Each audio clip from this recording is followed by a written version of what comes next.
카메라 플래시가 터지는 연회장. 모든 시선이 그녀에게 집중되었습니다. 드디어 이제 이 계약으로 모든 게 마무리된다. 무슨 일이지? 저 사람은 사장님, 계약하시면 안 됩니다. 잠깐 뭐죠? 이 계약 사기예요. 그 순간 지숙의 머릿속에 떠오른 한 사람. 서민규. 설마 그럴 리가. 사연 시작 전 구독, 좋아요와 함께 어디서 듣고 계신지 댓글 주시면 인사드리겠습니다. 새벽 4시. 33살 한태호였어요. 알람이 울리기도 전이었죠. 태호는 작은 창문으로 들어오는 어둠을 바라보며 천천히 몸을 일으켰습니다. 허리가 뻐근했어요. 어젯밤에도 배달을 너무 많이 다녔던 겁니다. 책상 위 액자 속에는 환하게 웃는 여자가 있었어요. 10년 전 돌아가신 어머니였습니다. 태호는 작게 말했죠. 엄마, 오늘도 열심히 다녀올게요. 낡았지만 깨끗하게 빨아놓은 파란색 점퍼를 입었습니다. 30분 뒤 태호는 오토바이에 올라타 새벽 도로를 달리기 시작했어요. 차가운 공기가 얼굴을 스쳤지만 이미 익숙한 일이었죠. 첫 배달지는 고급 아파트였습니다. 무거운 상자를 들고 현관으로 향하는데 갑자기 비명이 들렸어요. 눈 쌓인 계단에서 경비원 아저씨가 미끄러지고 있었습니다.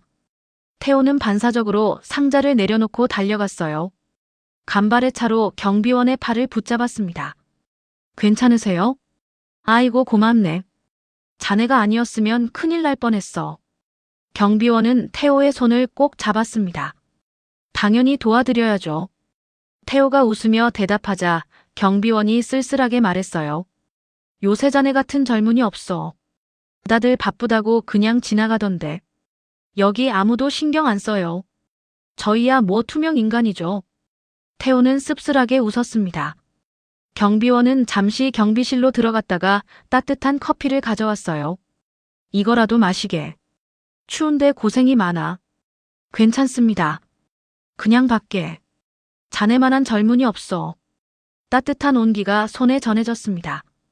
바로 그때였어요. 윙마이너스 하는 소리와 함께 검은색 고급 세단이 멈춰섰습니다. 차 문이 열리고 한 여자가 내렸어요. 55살 오지숙이었습니다. 깔끔하게 빗어올린 머리, 고급스러운 코트, 값비싼 핸드백. 온몸에서 돈 냄새가 났죠. 지숙은 무표정한 얼굴로 건물 입구를 향해 걸어왔습니다. 태호와 경비원을 스쳐 지나갔지만 눈길 한 번 주지 않았어요. 마치 투명인간처럼 말이에요. 태호는 그녀의 뒷모습을 바라보며 작게 중얼거렸습니다. 저런 분도 사람일 텐데. 왠지 쓸쓸해 보이는 뒷모습이었어요. 다음 배달지는 영잔의 분식이었습니다. 태호가 매일 아침을 먹는 곳이었죠. 할머니 왔어요. 문을 열고 들어서자 72살 정영자 할머니가 반갑게 맞이했어요. 어머, 우리 태호 왔구나. 추웠지? 괜찮아요. 태호가 단골석에 앉아 할머니가 뜨끈한 라면을 끓여주며 물었습니다. 어제 약 드셨어요? 내가 말했던가. 할머니 혈압약이요. 제가 지난번에 꼭 드시라고 했잖아요. 아이고, 또 깜빡했네. 할머니가 멋쩍게 웃자 태호는 가방에서 약 봉지를 꺼냈습니다. 미리 사둔 혈압약이었어요. 여기 있어요. 오늘부터 꼭 드세요. 아이고, 미안하다. 내가 왜 이런 걸. 할머니 건강하셔야 제가 맛있는 거 먹을 수 있잖아요. 태호가 환하게 웃었습니다. 하지만 할머니의 표정은 밝지 않았어요.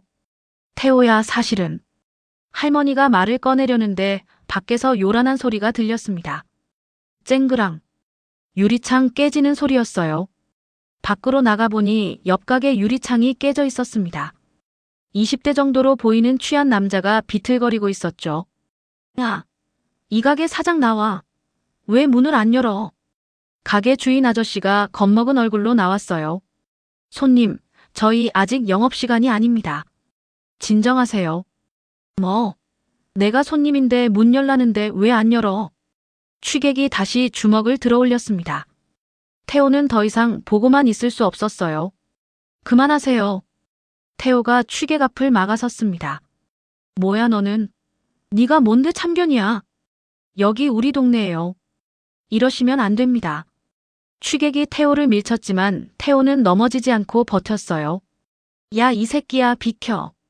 몸싸움이 벌어졌습니다. 다행히 곧 신고를 받고 경찰이 도착했어요. 손님, 진정하시고 저희랑 같이 가시죠. 취객은 계속 욕을 하며 끌려갔습니다. 가게 주인 아저씨가 태호에게 다가왔어요. 고맙습니다. 당신 아니었으면 큰일 날 뻔했어요. 다치신 데는 없으세요? 유리창 값이 문제네요. 그 사람한테 받을 수 있으려나. 아저씨가 한숨을 쉬자 태호는 잠시 고민하다가 말했습니다. 제가 낼게요. 예? 아니, 당신이 왜? 괜찮아요. 이웃끼리 도와야죠. 태호는 배달로 모아둔 돈을 꺼내 건넸어요. 많지 않은 돈이었지만 태호에게는 하루치 벌이었습니다. 정말 고맙습니다. 은인입니다. 아저씨는 고개를 깊이 숙였어요. 영자 할머니는 그 모습을 보며 눈시울을 붉혔습니다. 태호야, 넌 참 착하다. 그날 저녁이었어요. 마지막 배달을 마친 태호가 아파트 건물에 들어섰습니다. 엘리베이터 앞에 섰는데 마침 문이 닫히려는 순간이었죠. 안에는 아침에 봤던 그 여자가 서 있었어요. 태호는 재빨리 손을 내밀어 문을 잡았습니다. 타세요. 지숙이 차갑게 말했어요. 고맙단 말은 안 하시죠? 태호가 웃으며 말했습니다. 지숙은 대답 없이 휴대폰만 들여다봤어요. 잡은 손 놓아야 문 닫혀요. 태호는 손을 놓고 엘리베이터에 탔습니다. 좁은 공간 안에 어색한 침묵이 흘렀어요. 태호는 지숙을 슬쩍 쳐다봤습니다. 고급스러운 향수 냄새가 났어요. 문득 지숙의 시선이 느껴졌습니다. 지숙은 태호의 낡은 배달 가방을 보고 있었어요. 그리고 태호의 손을 봤습니다. 추운 날씨에 배달하느라 트고 갈라진 거친 손이었죠. 지숙의 표정이 미묘하게 변했습니다. 하지만 곧 다시 무표정한 얼굴로 돌아왔어요. 엘리베이터가 도착했습니다. 지숙은 아무 말 없이 내렸어요. 태호는 작게 한숨을 쉬었습니다. 역시 저런 사람들은 우리랑 다른 세상 사는구나. 그날 밤 지숙은 사무실에서 경비실 CCTV 화면을 우연히 보게 됐습니다. 화면 속에는 태호가 있었어요. 새벽부터 저녁까지 쉬지 않고 배달하는 모습, 떨어진 쓰레기를 줍는 모습, 계단을 오르며 힘들어하는 할머니의 짐을 대신 들어주는 모습. 지숙은 화면을 보며 작게 중얼거렸습니다. 왜 저렇게까지? 이해할 수 없었어요. 돈도 안 되는데 왜 저렇게 남을 도와주는 걸까요? 한참을 화면을 보던 지숙이 고개를 저었습니다. 그날 밤 태호는 원룸으로 돌아와 가방을 열었어요. 안에는 작은 쪽지 하나가 들어있었습니다. 희망은 남의 손에 안 맡긴다. 어머니가 남긴 마지막 메모였어요. 태호는 쪽지를 보며 다짐했습니다. 엄마, 오늘도 잘 살았어요. 내일도 열심히 살게요. 새벽 4시, 다시 하루가 시작될 것입니다. 평범한 배달원 한태호의 하루가요. 그런데 태호는 아직 몰랐습니다. 내일 자신의 인생을 완전히 바꿀 일이 일어날 거라는 걸요. 다음 날 아침이었습니다. 태호는 평소보다 30분 일찍 일어났어요. 오늘은 고급 건물에 긴급 배달이 있었거든요. 주소를 확인하니 강남 한복판에 있는 대형 빌딩이었습니다. 건물 이름을 보는 순간 태호는 놀랐어요. 오지숙 빌딩. 어제 엘리베이터에서 만났던 그 여자의 건물이었죠. 어머, 대단한 분이셨구나. 태호는 작게 중얼거렸습니다. 오전 10시, 태호는 빌딩 앞에 도착했어요. 30층이 넘는 거대한 건물이었습니다. 로비로 들어서니 대리석 바닥이 반짝였죠. 배달 왔습니다. 15층 회의실로 가시면 됩니다. 안내 데스크 직원이 차갑게 말했어요.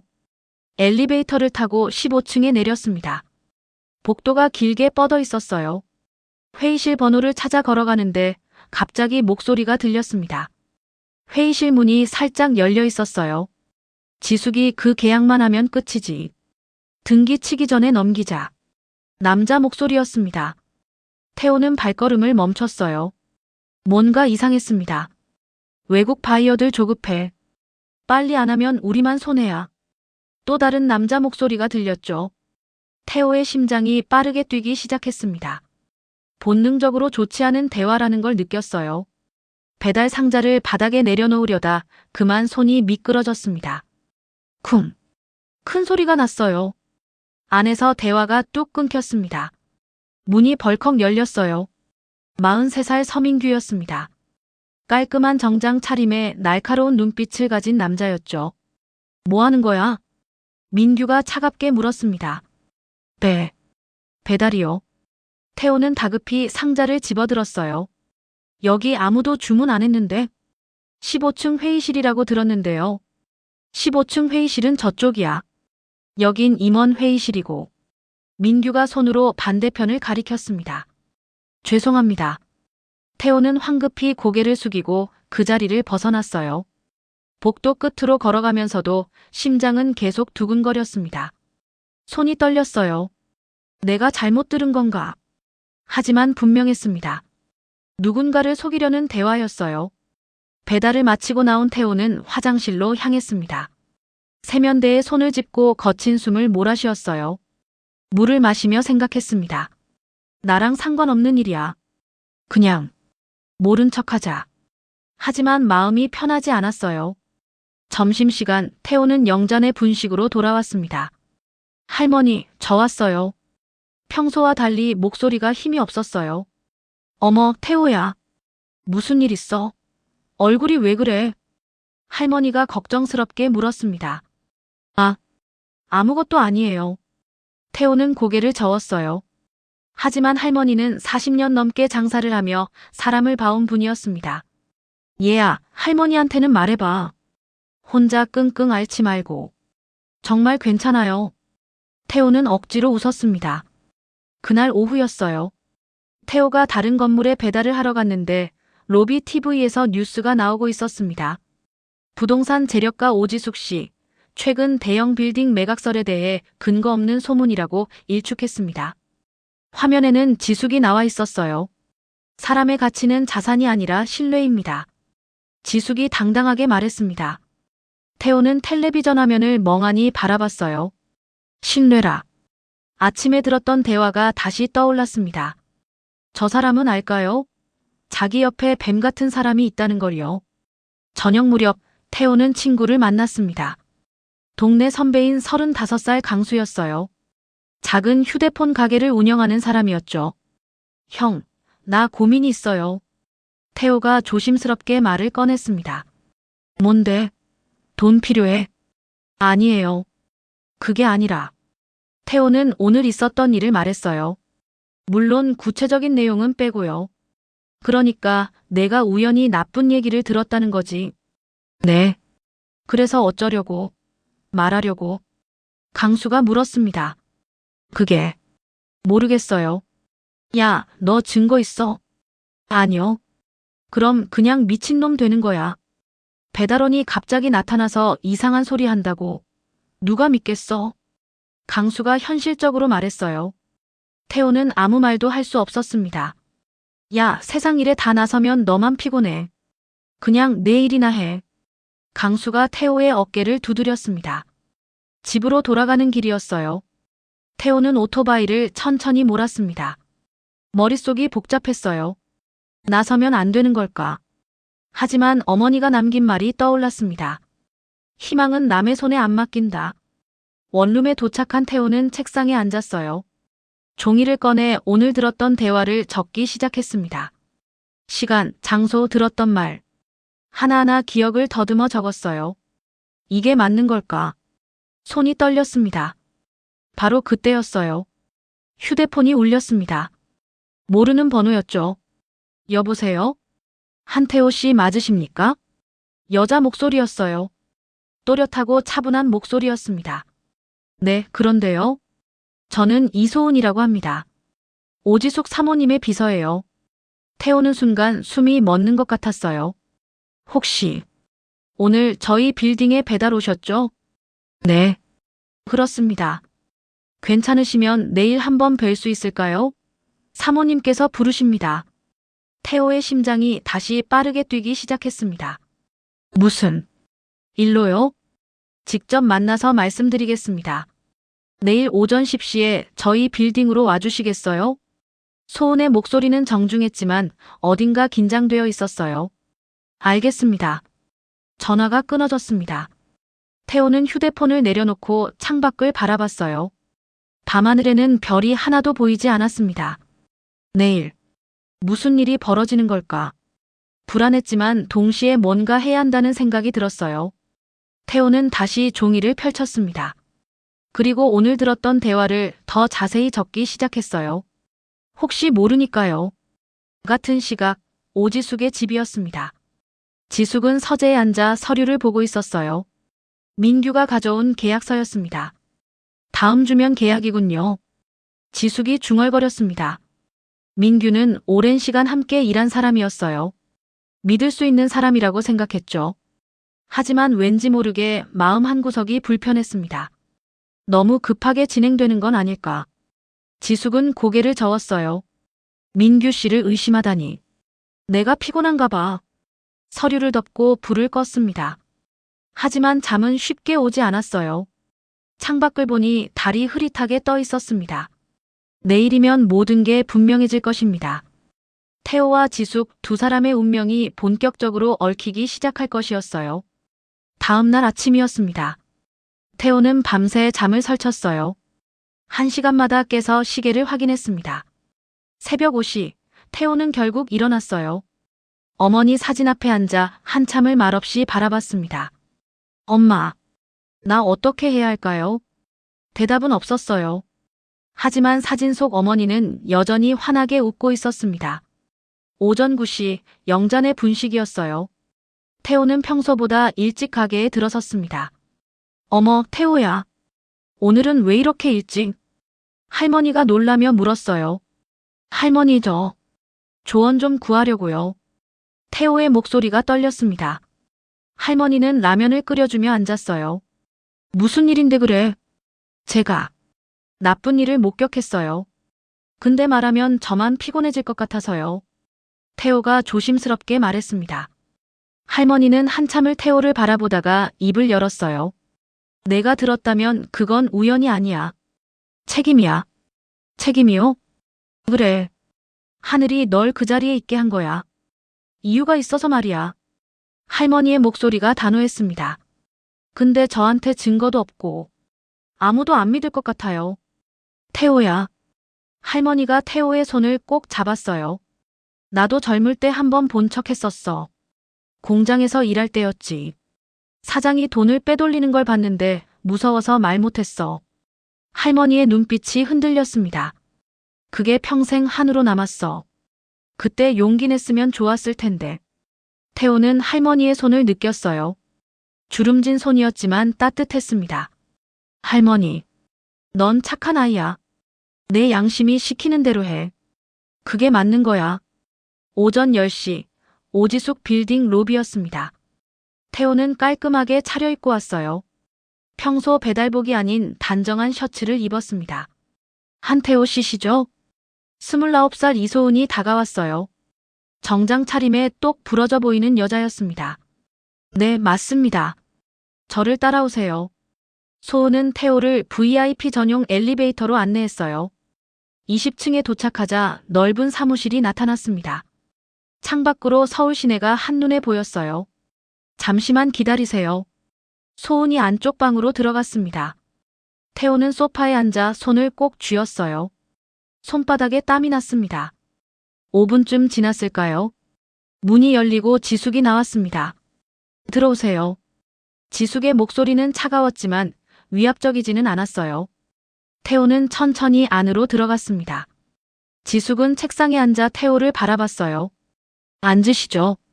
감사합니다. 태호가 맞은편 의자에 앉아 지숙이 물었습니다. 어제 저희 빌딩에 배달 오셨죠? 네. 혹시 특이한 것 보거나 들으신 거 없으세요? 직구였어요. 태호는 순간 숨이 막혔습니다. 심장이 터질 듯 뛰었어요. 말이 나오지 않았습니다. 지숙은 태호를 조용히 기다렸어요. 재촉하지 않았습니다. 태호는 창밖을 봤어요. 높은 건물들이 보였습니다. 저 아래 어딘가에서 사람들이 열심히 살아가고 있었죠. 할머니 말이 맞아. 내가 우연히 들은 게 아니야. 태호는 가방에서 어제 적어온 종이를 꺼냈습니다. 이거 보시겠어요? 손이 떨렸어요. 종이를 건네는 순간 돌이킬 수 없다는 걸 알았습니다. 지숙은 종이를 받아 읽기 시작했어요. 얼굴이 점점 굳어갔습니다. 이게 정말입니까? 네. 제가 직접 들었습니다. 서민규가 정말 이런 말을 했다고요? 지숙의 목소리가 떨렸어요. 죄송합니다. 근데 거짓말 아닙니다. 태호가 고개를 숙였습니다. 지숙은 한참을 종이를 들여다봤어요. 손이 미세하게 떨리고 있었습니다. 당신은 왜 이걸 저한테 말하는 겁니까? 그냥 해야 할 일 같아서요. 해야 할 일? 네. 그냥 모른 척할 수가 없었어요. 태호의 목소리는 작았지만 단호했습니다. 지숙은 태호를 빤히 쳐다봤어요. 오랜 시간 사업을 해온 사람답게 사람 보는 눈이 있었습니다. 이 남자는 거짓말을 하고 있지 않았어요. 증거가 있습니까? 없습니다. 그냥 제가 들은 거밖에 없어요. 그럼 이건 증명할 수 없는 얘기잖아요. 알고 있습니다. 근데 말씀드려야 할 것 같았어요. 태호가 일어섰습니다. 저는 이만 가보겠습니다. 믿지 않으셔도 괜찮습니다. 태호가 문을 향해 걸어가는데 지숙이 말했어요. 잠깐만요. 태호가 멈춰 섰습니다. 왜? 이렇게까지 하는 겁니까? 당신한테 무슨 이득이 있어서요? 지숙이 물었습니다. 태호는 돌아서서 지숙을 바라봤어요. 이득은 없어요. 근데 안 하면 평생 후회할 것 같았습니다. 그 말을 남기고 태호는 밖으로 나갔습니다. 지숙은 혼자 남아 종이를 다시 읽었어요. 서민규. 10년 넘게 함께 일한 사람이었습니다. 힘들 때 도와준 사람이었어요. 설마. 하지만 종이에 적힌 내용은 구체적이었습니다. 거짓말하기 어려운 디테일들이 있었어요. 지숙은 인터폰을 눌렀습니다. 소은 씨, 들어오세요. 소은이 들어왔어요. 사모님, 그 배달원이. 민규 씨 최근 동선 조사해보세요. 조용히요. 예. 소은이 놀란 표정을 지었습니다. 그리고 이 계약건 다시 검토합니다. 일단 보류하세요. 하지만 다음 주로 잡혀 있는데요. 내가 보류한다니까요. 지숙의 목소리가 단호했습니다. 소은은 더 이상 묻지 않았어요. 뭔가 심상치 않다는 걸 느꼈습니다. 알겠습니다. 소은이 나가고 지숙은 창밖을 바라봤어요. 저 아래 어딘가에서 태호가 오토바이를 타고 가고 있을 것입니다. 배달원 하나가 내 인생을 흔들어 놓네. 지숙은 쓴웃음을 지었습니다. 같은 시각 민규의 사무실이었어요. 민규는 전화 통화 중이었습니다. 네, 다음 주면 모든 게 정리됩니다. 걱정 마세요. 외국인과의 통화였어요. 전화를 끊고 나서 민규는 만족스럽게 웃었습니다. 10년을 기다렸어. 이제 곧 내 거야. 그때 비서가 노크를 했어요. 부장님, 사모님께서 계약건 보류하신다고 하십니다. 뭐? 민규의 얼굴이 굳어졌습니다. 갑자기 왜? 이유는 말씀 안 하셨습니다. 민규는 주먹을 쥐었어요. 무슨 일이지? 불길한 예감이 들었습니다. 저녁 무렵 영잔의 분식이었어요. 태호는 할머니에게 오늘 있었던 일을 말했습니다. 잘했어, 태호야. 할머니가 태호의 손을 꼭 잡았어요. 근데 할머니 잘한 걸까요? 그래. 용기 내줘서 고마워. 할머니의 눈시울이 붉어졌습니다. 태호는 집으로 돌아오는 길에 하늘을 올려다봤어요. 별이 하나 반짝이고 있었습니다. 엄마, 제가 잘한 거죠? 대답은 없었지만 마음은 조금 가벼워졌습니다. 이제 운명의 수레바퀴가 돌기 시작했어요. 멈출 수 없는 진실의 흐름이 시작된 것입니다. 3일이 지났습니다. 태호는 평소처럼 배달 일을 하고 있었어요. 그날 이후로 지숙에게서 아무런 연락이 없었습니다. 역시 안 믿으셨나? 태호는 쓸쓸하게 생각했어요. 그런데 그날 오후였습니다. 휴대폰이 울렸어요. 소은이었습니다. 한태호 씨, 저 이소은입니다. 네, 말씀하세요. 혹시 내일 시간 되세요? 소은의 목소리가 긴장되어 있었어요. 무슨 일이신데요? 내일. 큰 계약식이 있습니다. 사모님께서 당신을 불러달라고 하셨어요. 태우는 순간 숨이 막혔습니다. 저를요? 네, 내일 오전 10시 그랜드 호텔 연회장으로 와주세요. 전화가 끊어졌어요.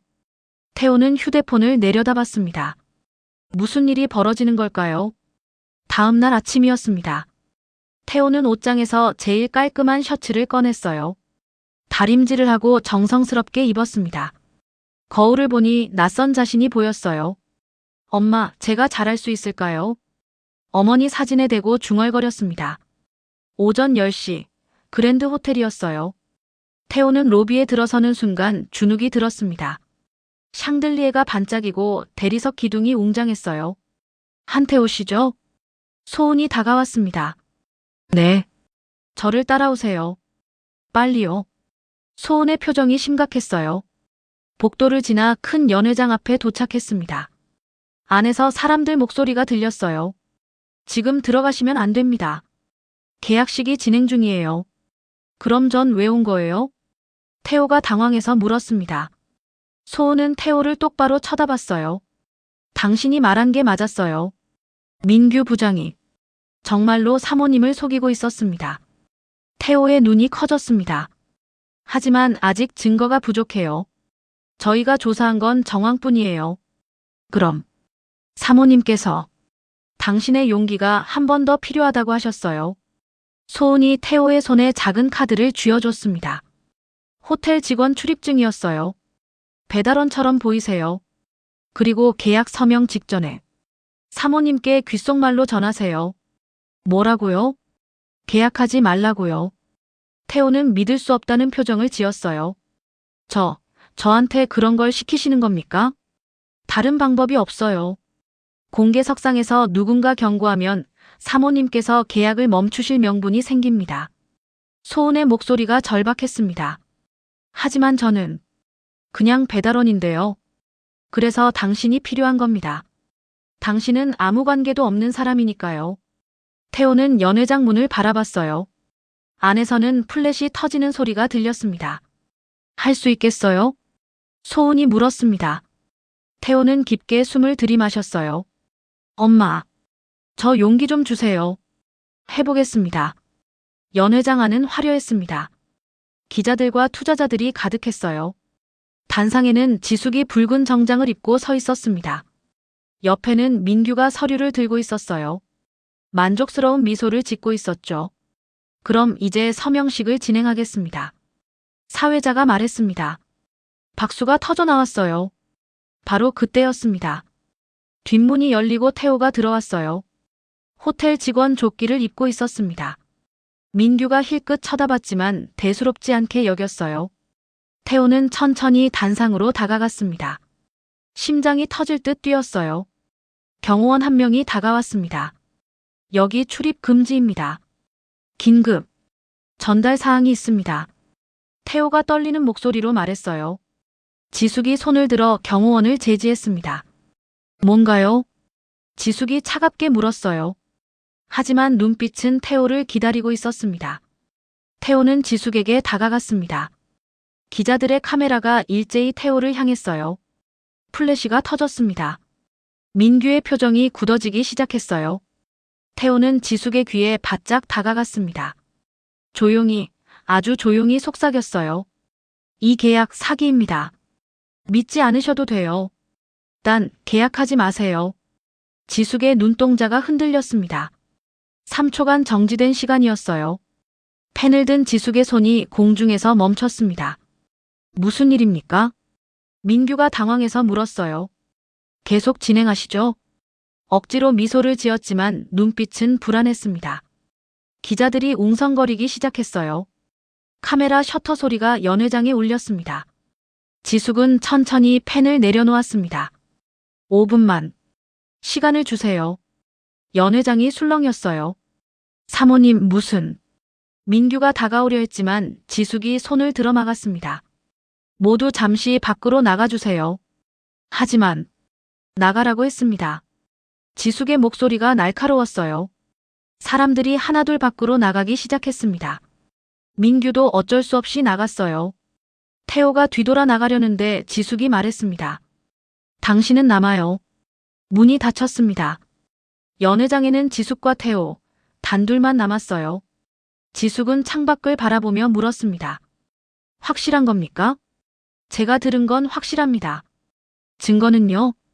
없습니다. 하지만 태호가 말을 이었어요. 비서님이 조사하신 자료가 있을 겁니다. 지숙은 천천히 고개를 돌려 태호를 봤어요. 당신은 참 이상한 사람이네요. 죄송합니다. 사과할 일이 아니에요. 지숙이 작게 웃었습니다. 처음 보는 따뜻한 미소였어요. 고맙습니다. 덕분에 큰일 날 뻔했네요. 밖에서 민규가 문을 두드렸습니다. 사모님, 괜찮으세요? 지숙은 태호에게 말했어요. 나가보세요. 이제 제가 처리할 일입니다. 태호는 고개를 숙이고 밖으로 나왔습니다. 복도에서 민규와 마주쳤어요. 민규는 태호를 빤히 쳐다봤습니다. 차가운 눈빛이었어요. 당신, 누구야? 태호는 대답하지 않고 지나쳤습니다. 민규가 연회장으로 들어갔어요. 사모님, 대체 무슨 일입니까? 지숙은 서류를 집어들고 민규를 똑바로 바라봤습니다. 민규 씨. 네. 이 계약. 다시 검토하겠습니다. 예. 민규의 얼굴이 하얗게 변했어요. 갑자기 왜 그러십니까? 그냥 직감이에요.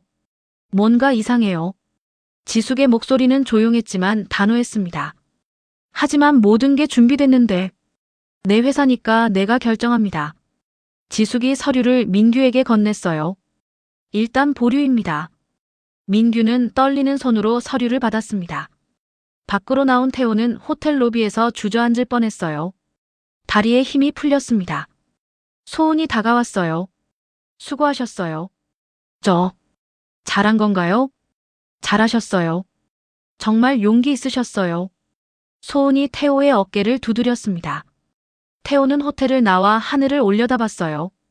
구름 사이로 햇살이 비쳤습니다. 엄마, 저 해냈어요. 이제 진실을 밝힐 시간이 다가오고 있었습니다. 호텔을 나온 태호는 떨리는 손으로 오토바이에 올라탔습니다.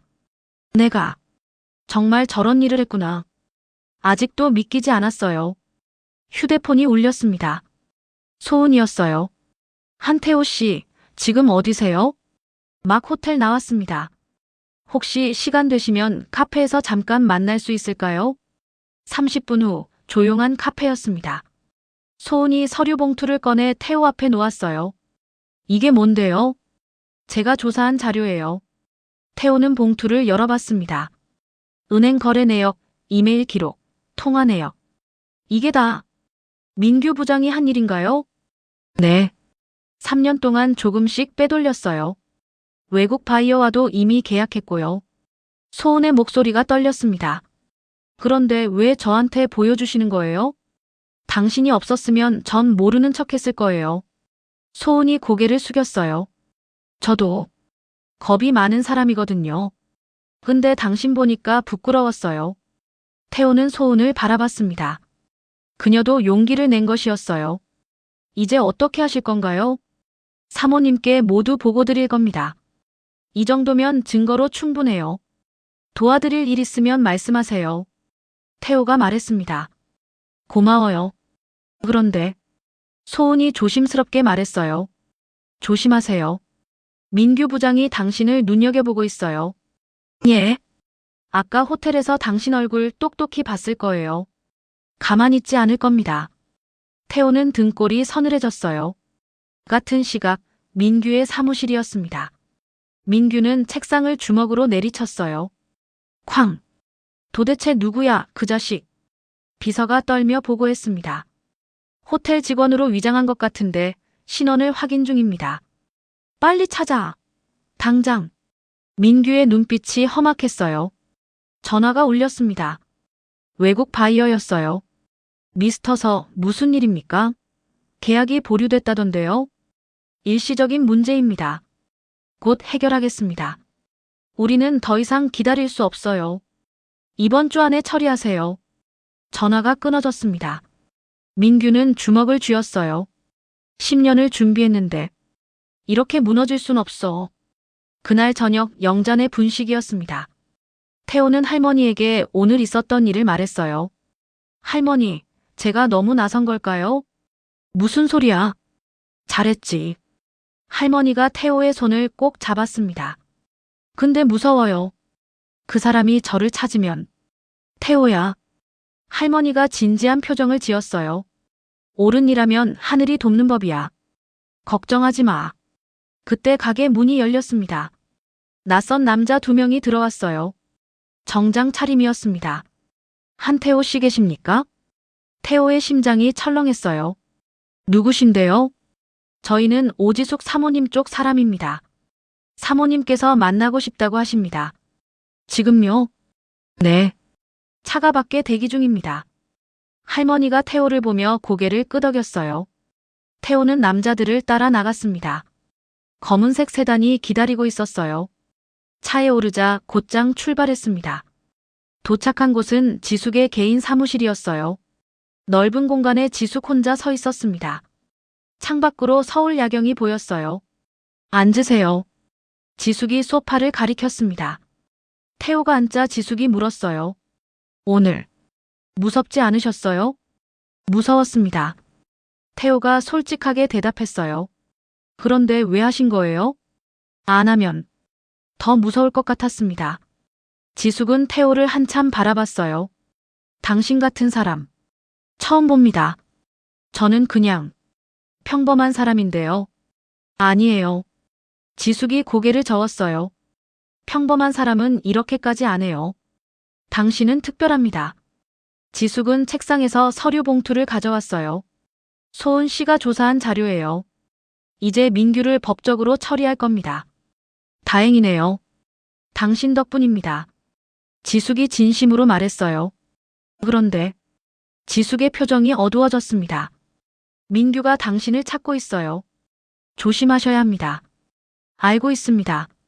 제가 경호원을 붙여드릴게요. 아니에요, 괜찮습니다. 태호가 손을 저었어요. 괜찮지 않아요. 이건 제 책임입니다. 지숙의 목소리가 단호했습니다. 당신이 위험해진 건 저 때문이에요. 제가 지켜드려야 합니다. 다음 날 아침이었어요. 태호가 배달을 나가려는데 낯선 차 한 대가 따라왔습니다. 경호원이었어요. 지숙이 보낸 사람이었죠. 이러니까 더 눈에 띄는데. 태호는 난처했지만 지숙의 고집을 꺾을 수 없었습니다. 점심시간 태호는 배달 중에 소은에게서 연락을 받았어요. 한태호 씨, 큰일 났어요. 무슨 일인데요? 민규 부장이 당신 신원 파악했어요. 집 주소까지 알아냈대요. 태호의 얼굴이 굳어졌습니다. 그리고 영잔의 분식에도 사람 보냈대요. 할머니한테요. 태호는 급히 오토바이 방향을 돌렸습니다. 영잔의 분식으로 달려갔어요. 다행히 할머니는 무사했습니다. 태호야, 아까 이상한 사람들이 왔다 갔어. 무슨 사람들이요? 정장 입은 남자들이. 너 찾더라. 무서웠어. 할머니의 손이 떨리고 있었어요. 태호는 할머니를 꼭 안았습니다. 죄송해요, 할머니. 쟤 때문에. 괜찮아. 근데 태호야, 넌 무슨 일 저질렀니? 나쁜 사람들이랑 싸우고 있어요. 그래. 우리 태호가 그럴 줄 알았어. 할머니가 태호의 등을 토닥였어요.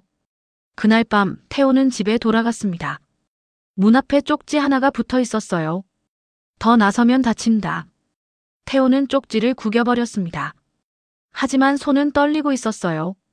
같은 시각 지숙의 집이었습니다. 지숙은 소은과 마주 앉아 있었어요. 사모님, 이제 고발하시는 게 어떨까요? 아직이에요. 하지만 한태호 씨가 위험해요. 알아요. 그래서 더 빨리 끝내야 합니다.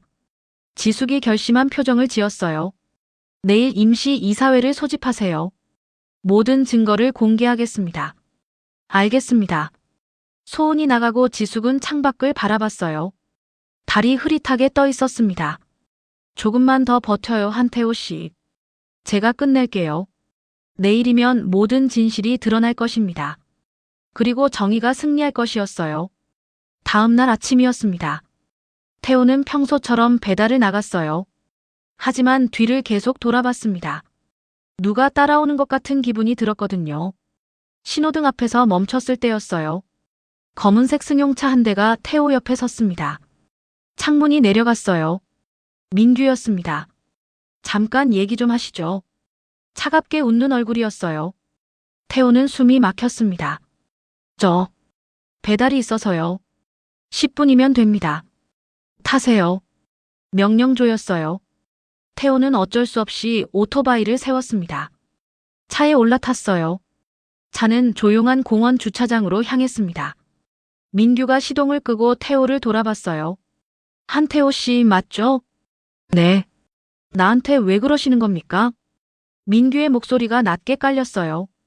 무슨 말씀이신지. 호텔에서 사모님한테 뭐라고 했어요? 태호는 입을 다물었습니다. 민규가 한 발 다가왔어요. 당신 때문에 내 10년이 날아갔어요. 10년. 그건 제 잘못이 아닙니다. 잘못 아니에요. 민규가 비웃었습니다. 당신이 참견하지 않았으면 아무 일도 없었어요. 나쁜 일을 막은 건데요. 태호가 떨리는 목소리로 말했어요. 민규는 태호의 어깨를 움켜잡았습니다. 마지막으로 경고합니다. 더 이상 나서지 마세요. 놔주세요.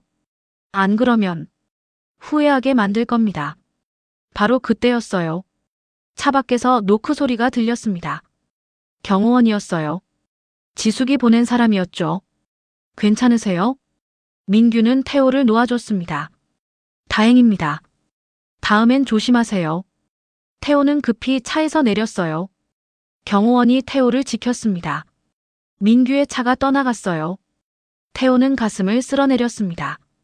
온몸에 식은땀이 흘렀어요. 같은 시각 오지숙 빌딩 회의실이었습니다. 긴급 임시 이사회가 열렸어요. 주요 이사 10명이 모여 앉아 있었습니다. 민규도 자리에 있었어요. 지숙이 단상에 올라섰습니다. 오늘 여러분을 급히 부른 이유가 있습니다. 지숙의 목소리가 차분했지만 단호했어요. 우리 회사 내부에 배신자가 있습니다. 회의실이 술렁였어요. 민규의 얼굴이 굳어졌습니다. 소은 씨, 자료 보여주세요. 소은이 스크린을 켰어요. 은행 거래 내역이 떴습니다. 지난 3년간 회사 자금이 빠져나갔습니다. 총 50억 원입니다. 이사들이 경악했어요. 누가 그런 짓을. 계속 보세요. 다음 화면에는 이메일 기록이 나타났어요. 민규와 외국 바이어의 대화였습니다. 이건 우리 서민규 부장과 외국 투자자의 비밀 계약서입니다. 민규가 벌떡 일어났어요. 이건 조작입니다. 조작이라고요? 지숙이 차갑게 웃었어요. 그럼 이건 어떻게 설명하시겠어요? 다음 화면에는 통화 녹음이 재생됐습니다. 지숙이 그 계약만 하면 끝이지. 등기 치기 전에 넘기자. 민규의 목소리였어요. 회의실이 얼어붙었습니다. 이건 누가 녹음한 겁니까? 민규가 떨리는 목소리로 물었어요. 상관없습니다. 중요한 건 당신이 회사를 배신했다는 거예요. 지숙이 서류를 민규 앞에 던졌습니다. 해명해보세요. 민규는 아무 말도 할 수 없었어요. 증거가 너무 명확했습니다. 서민규 부장, 당신은 해임입니다. 그리고 법적 처리하겠습니다. 사모님, 민규가 무릎을 꿇었어요. 제발, 한 번만 봐주세요. 제가 잘못했습니다. 10년을 함께 일했는데. 지숙의 목소리가 떨렸습니다. 왜 배신한 겁니까? 돈이 필요했으면 말하지 그랬어요. 저도 인정받고 싶었습니다. 민규가 고개를 숙였어요. 평생 2인자로 살기 싫었어요. 그래서 배신한 겁니까? 지숙이 차갑게 말했습니다. 나가세요. 보안, 저 사람 데리고 나가요. 보안 요원들이 들어와 민규를 끌고 나갔어요. 사모님, 사모님. 민규의 절규가 복도에 울렸습니다. 회의실 문이 닫혔어요. 지숙은 자리에 주저앉았습니다. 몸이 후들거렸어요. 소은이 다가와 물 한 잔을 건넸습니다. 사모님, 괜찮으세요? 괜찮아요. 그냥. 지숙의 눈에 눈물이 맺혔어요. 믿었던 사람한테 배신당하니까. 참 힘드네요. 고생하셨습니다. 소은이 지숙의 어깨를 토닥였어요. 저녁 무렵 태호는 영잔의 분식에 있었습니다. 뉴스에서 속보가 나왔어요. 부동산 재벌 오지숙 씨 회사에서 횡령 사건 발생. 핵심 임원 긴급 체포. 화면에는 민규가 경찰에 연행되는 모습이 나왔어요. 저 사람. 아까 나를 협박했던 사람이네. 태호가 중얼거렸습니다. 뭐? 협박했다고? 할머니가 놀라며 물었어요. 괜찮아요. 이제 끝났으니까요. 태호가 안도의 한숨을 쉬었습니다. 휴대폰이 울렸어요. 지숙이었습니다. 한태호 씨, 저 오지숙입니다. 네, 말씀하세요. 오늘. 고마웠습니다.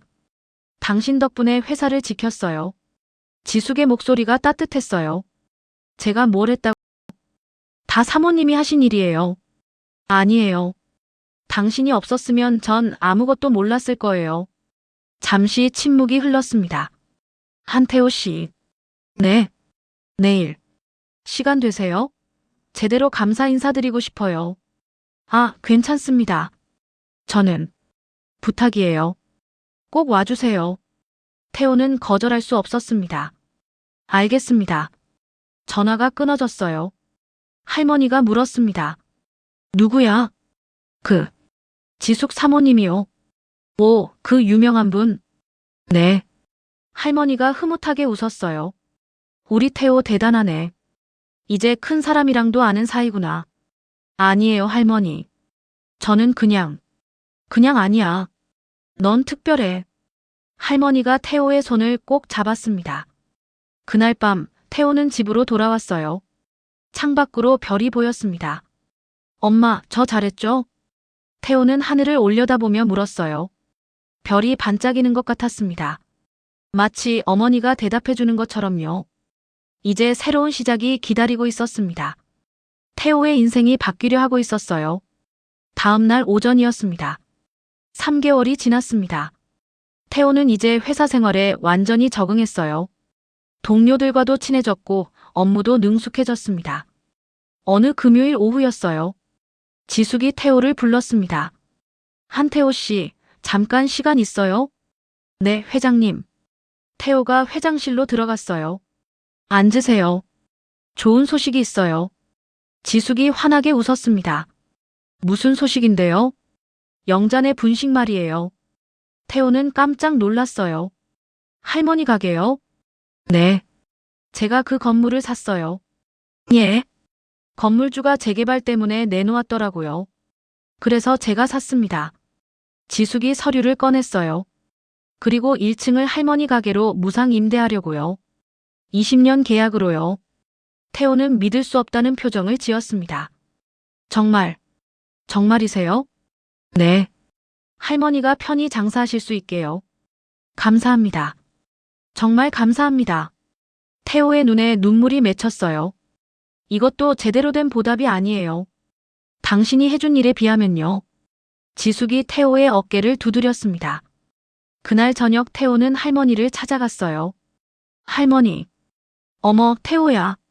무슨 일이야? 좋은 소식 있어요. 태호는 숨을 고르며 말했습니다. 건물주가 바뀌었어요. 그런데 새 건물주가 20년 무상 임대래요. 뭐? 무상 임대? 할머니가 놀라서 되물었어요. 네. 이제 걱정 없이 장사하실 수 있어요. 세상에. 이런 일이. 할머니는 주저앉으며 눈물을 흘렸습니다. 할머니, 왜 우세요? 기쁘고 고마워서 그래. 정말 꿈만 같아. 태호는 할머니를 꼭 안아드렸어요. 할머니, 앞으로도 오래오래 건강하셔야 해요. 그래, 우리 태호 때문에라도 오래 살아야지. 한 달 후였습니다. 영잔의 분식에 변화가 생겼어요. 지숙이 리모델링 비용을 대주었거든요. 가게가 깨끗하고 밝아졌습니다. 새 테이블과 의자가 들어왔어요. 오픈 날이었어요. 동네 사람들이 모여들었습니다. 태호와 지숙, 소은도 참석했어요. 축하합니다, 할머니. 고맙습니다. 다들 고마워요. 할머니가 눈물을 닦으며 인사했어요. 첫날이니까 떡볶이 서비스예요. 할머니가 큰 냄비에 떡볶이를 끓였습니다. 동네 사람들이 하나둘 자리에 앉았어요. 여기 정말 좋아졌네. 할머니, 오래오래 하세요. 따뜻한 응원이 이어졌습니다. 지숙은 구석자리에 앉아 떡볶이를 먹었어요. 맛있네요. 그럼요. 우리 할머니 떡볶이가 최고죠. 태호가 자랑스럽게 말했습니다. 소은도 옆에서 웃으며 먹었어요. 정말 맛있어요. 이 동네 사람들 복 많네요. 식사 후 세 사람은 가게 밖으로 나왔습니다. 사모님, 정말 감사합니다. 태호가 깊이 인사했어요. 고마운 건 저예요. 당신 덕분에 저도 많이 배웠어요. 배우셨다고요? 네. 돈보다 소중한 게 있다는 걸요. 지숙이 하늘을 올려다봤어요. 저는 평생 돈만 쫓아왔어요. 그게 전부인 줄 알았죠. 근데 당신을 보면서 깨달았어요. 진짜 부자는 따로 있더라고요. 태호는 아무 말도 하지 못했습니다. 마음이 부자인 사람이 진짜 부자예요. 지숙이 태호를 바라봤어요. 당신처럼요. 다음 주 회사에서 특별한 발표가 있었습니다. 지숙이 전 직원을 모아놓고 말했어요. 오늘부터 우리 회사는 새로운 프로젝트를 시작합니다. 사회공헌 프로젝트예요. 어려운 이웃을 돕는 일입니다. 직원들이 박수를 쳤어요. 그리고 이 프로젝트 담당자는 지숙이 태호를 보았습니다. 한태호 씨입니다. 태호는 깜짝 놀랐어요. 저요? 네. 당신이 제일 적임자예요. 하지만 저는 경험도 없고 경험보다 중요한 게 있어요. 진심이요. 지숙이 미소 지었습니다. 당신은 진심으로 사람을 도와본 사람이에요. 그게 제일 중요합니다. 태호는 떨리는 마음으로 고개를 끄덕였어요. 최선을 다하겠습니다. 2달 후였습니다.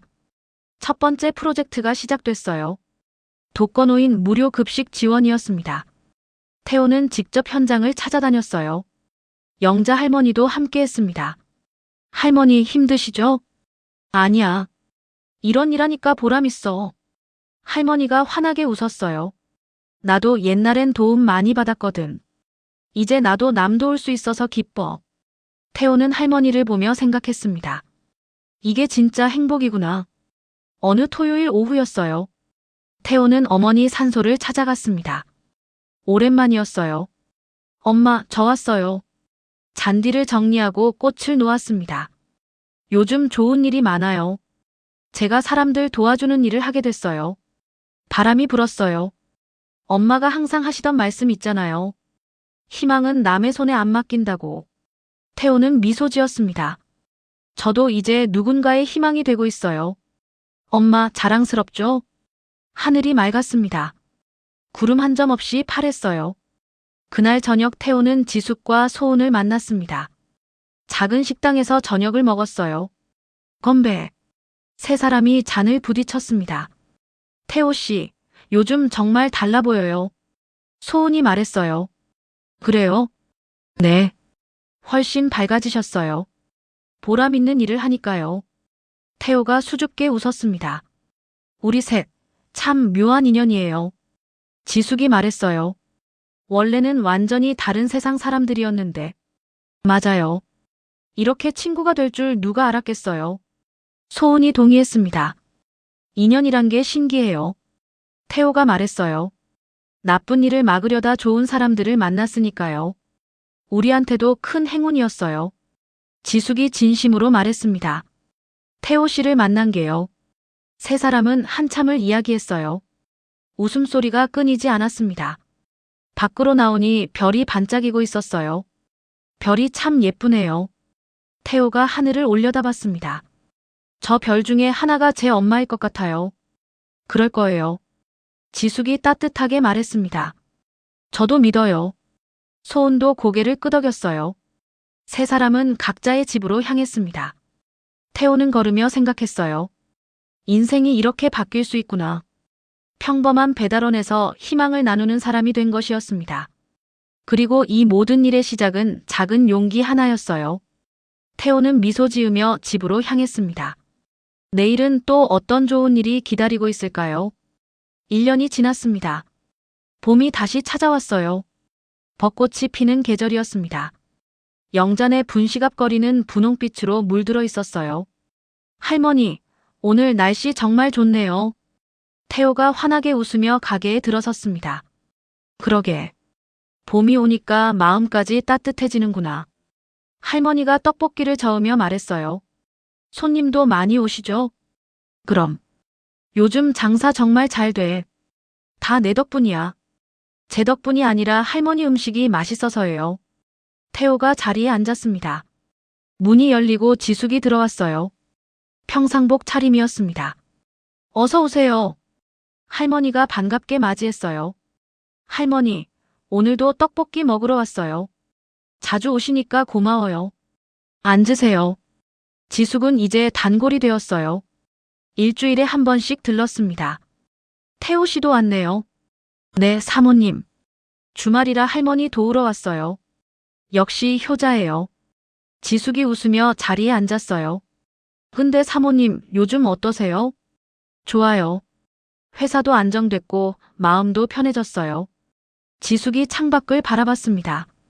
예전에는 항상 바쁘고 불안했는데 이제는 여유가 생겼어요. 다행이네요. 태호 씨 덕분이에요. 지숙이 진심으로 말했습니다. 당신이 제게 가르쳐준 게 많아요.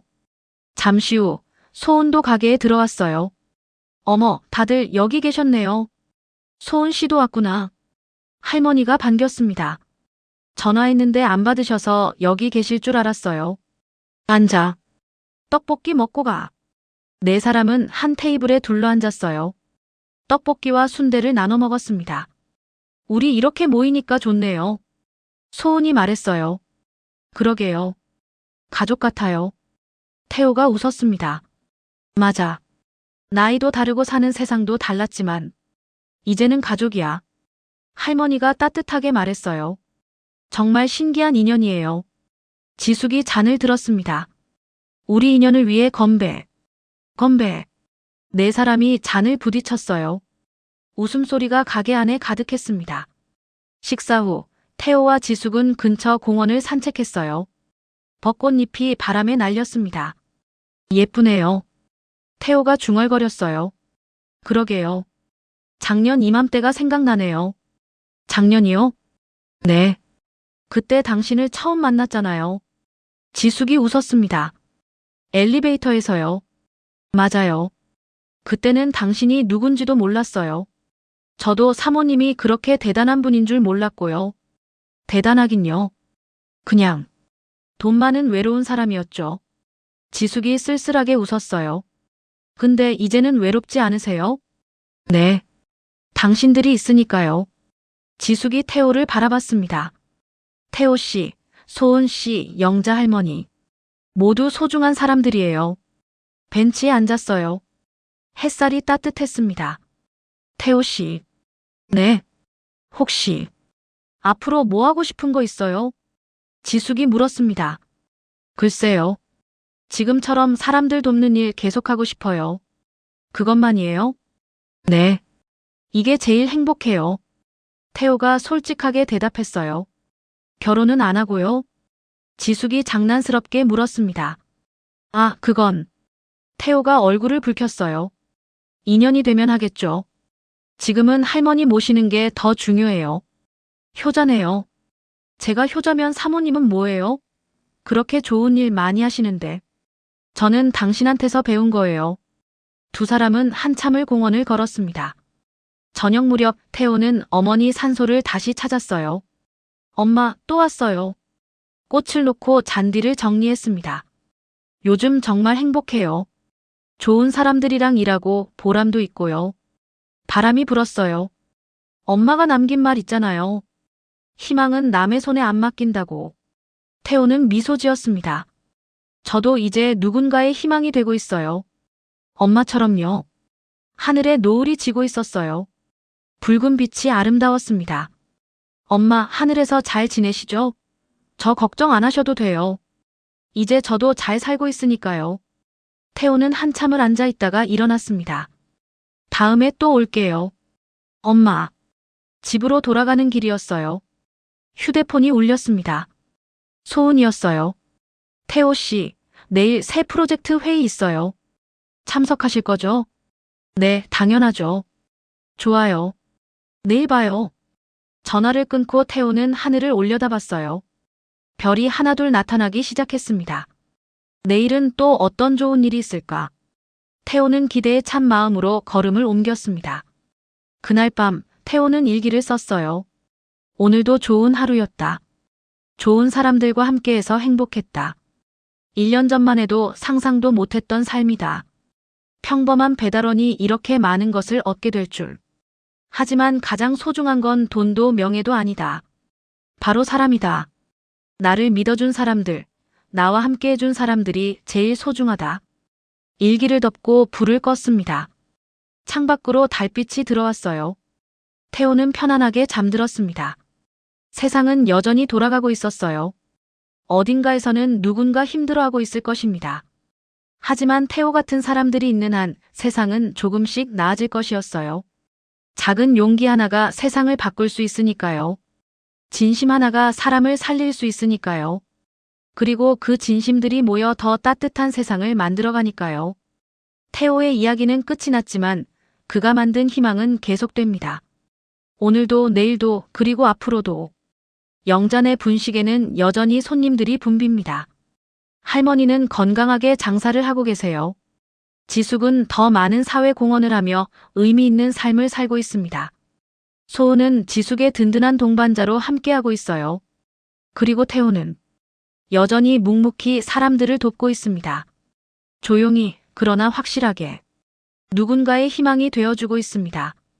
작은 배달원에서 시작된 한 남자의 이야기. 그것은 우리 모두에게 말해줍니다. 누구나 특별해질 수 있다고. 용기만 있다면 세상을 바꿀 수 있다고. 그리고 진심은 결국 통한다고. 봄바람이 불고 벚꽃이 흩날리는 거리. 태호는 오늘도 환하게 웃으며 걸어갑니다. 희망을 나누러 사람들을 만나러. 그렇게 인연은 계속됩니다. 따뜻하게 아름답게. 태호는 깔끔하게 차려입고 지숙이 알려준 주소로 향했어요. 고급 레스토랑이었습니다.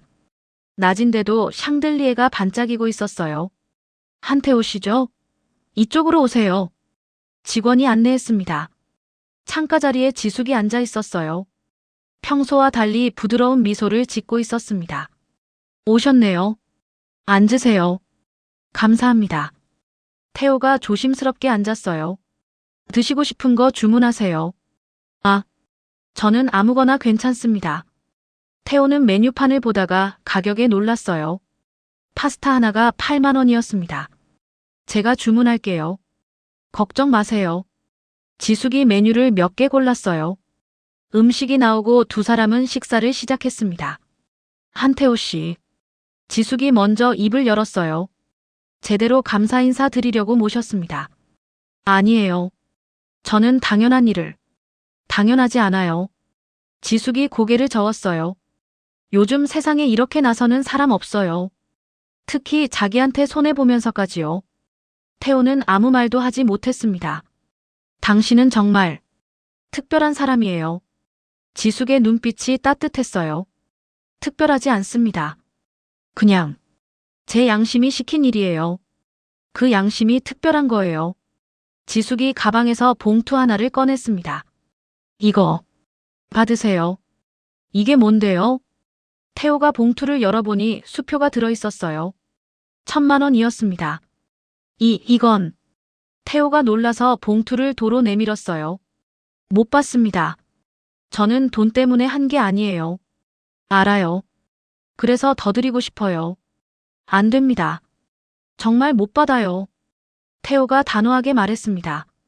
지숙은 태호를 한참 바라보다가 수표를 다시 넣었어요. 그럼 다른 걸로 보답하겠습니다. 다른 거요? 일자리요. 저희 회사에서 일하시면 어떨까요? 태호는 깜짝 놀랐어요. 저한테요? 네. 배달일보다 훨씬 나을 겁니다. 하지만 저는 배운 것도 없고 할 줄 아는 것도 없는데요. 배우면 돼요. 당신은 성실하고 정직하잖아요. 그게 제일 중요합니다. 지숙이 진심으로 말했어요. 태호는 고민에 빠졌습니다. 생각해보시고 연락주세요. 제 명함이에요. 지숙이 명함을 건넸어요. 식사를 마치고 레스토랑을 나왔습니다. 밖에는 소은이 기다리고 있었어요. 한태호 씨, 잠깐만요. 소은이 다가왔습니다. 저도 감사 인사드리고 싶어요. 아니에요. 소은 씨가 더 고생하셨잖아요. 당신이 없었으면 전 용기 못 냈을 거예요. 소은이 고개를 숙였어요. 그나저나 소은의 표정이 어두워졌습니다. 민규 부장 재판이 다음 주래요. 증인으로 나가셔야 할 수도 있어요. 알겠습니다. 태호가 고개를 끄덕였어요. 저녁 무렵 영잔의 분식이었습니다. 태호는 할머니에게 오늘 있었던 일을 말했어요. 회사 일자리를 준다고. 네. 근데 잘 모르겠어요. 왜 좋은 기회잖아. 배달 일이 편해요. 사람들 눈치 안 봐도 되고. 태호가 솔직하게 말했습니다. 할머니는 태호의 손을 잡았어요. 태호야, 내 엄마가 뭐라고 하실 것 같아? 엄마요? 그래. 하늘에서 지켜보고 계실 텐데. 태호는 잠시 생각에 잠겼어요. 아마 해보라고 하실 것 같아요. 그럼 그렇게 해. 엄마 말씀 들어야지. 할머니가 환하게 웃었습니다. 일주일 뒤 법원이었습니다. 민규의 재판이 열렸어요. 방청석에는 기자들이 가득했습니다. 태호도 증인석에 섰어요. 증인은 피고인 서민규가 회사를 배신하는 대화를 직접 들었습니까? 검사가 물었습니다. 네, 들었습니다. 구체적으로 어떤 내용이었습니까? 태호는 그날의 일을 또박또박 증언했어요. 민규는 고개를 숙이고 있었습니다. 증인에게 묻겠습니다. 변호사가 일어났어요. 증인은 왜 이 일에 개입한 겁니까? 당신과 무슨 상관입니까? 상관없습니다. 태호가 대답했어요. 그럼 왜 나선 겁니까? 옳지 않은 일이었으니까요. 태호의 목소리가 단호했습니다. 방청석에서 작은 술렁임이 일었어요. 재판이 끝나고 태호는 복도로 나왔습니다. 민규가 호송되어 가고 있었어요. 두 사람의 눈이 마주쳤습니다. 민규가 입을 열었어요. 당신, 후회 안 합니까? 아니요. 태호가 조용히 대답했습니다. 전 옳은 일을 했다고 믿습니다. 민규는 아무 말 없이 고개를 떨궜어요. 밖으로 나온 태호를 지숙이 기다리고 있었습니다. 고생하셨어요. 괜찮습니다. 그나저나 제 제안은 생각해 보셨어요? 지숙이 물었어요. 태호는 잠시 망설이다가 입을 열었습니다. 하겠습니다. 정말요? 지숙의 얼굴이 밝아졌어요. 네. 새로운 시작을 해보고 싶습니다. 잘 결정하셨어요. 환영합니다. 지숙이 손을 내밀었어요. 태호는 그 손을 잡았습니다. 따뜻했어요. 그날 저녁 태호는 어머니 사진 앞에 앉았습니다. 엄마, 저 이제 새로운 일 시작해요. 사진 속 어머니는 여전히 환하게 웃고 있었어요. 무섭지만 해볼게요. 엄마가 자랑스러워할 아들이 될게요.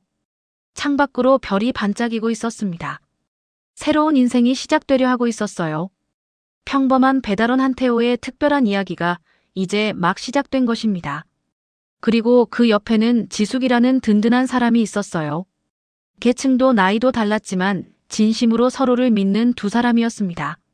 세상에는 아직 따뜻한 사람들이 있었고 선한 일은 결국 좋은 결과를 가져온다는 것을 보여준 이야기였어요. 그리고 이 이야기는 많은 사람들에게 희망이 되었습니다. 작은 용기가 세상을 바꿀 수 있다는 것을 보여준 거예요. 태호는 이제 더 이상 투명 인간이 아니었습니다. 누군가에게 희망을 준 특별한 사람이 된 것이었어요. 한 달이 지났습니다. 태호는 이제 오지숙 빌딩의 정식 직원이 되었어요. 총무팀 사원으로 시작했습니다. 첫 출근 날이었어요.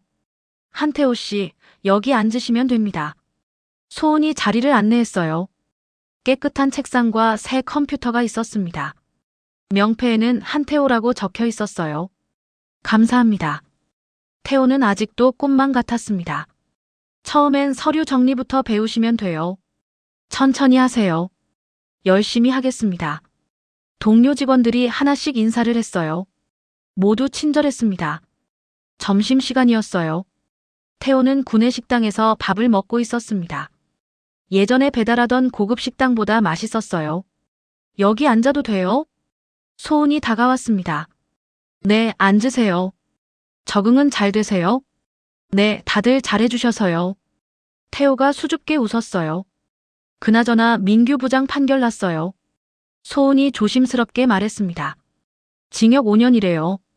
태호는 숟가락을 내려놓았어요. 그렇군요. 당연한 결과예요. 회사 돈 50억이나 빼돌렸는걸요. 그래도 왠지 마음이 편하진 않네요. 태호가 솔직하게 말했습니다. 당신은 참 착하네요. 소은이 태호를 바라봤어요. 나쁜 사람한테도 미안해하시네. 오후 3시, 태호는 지숙에게 불려갔습니다.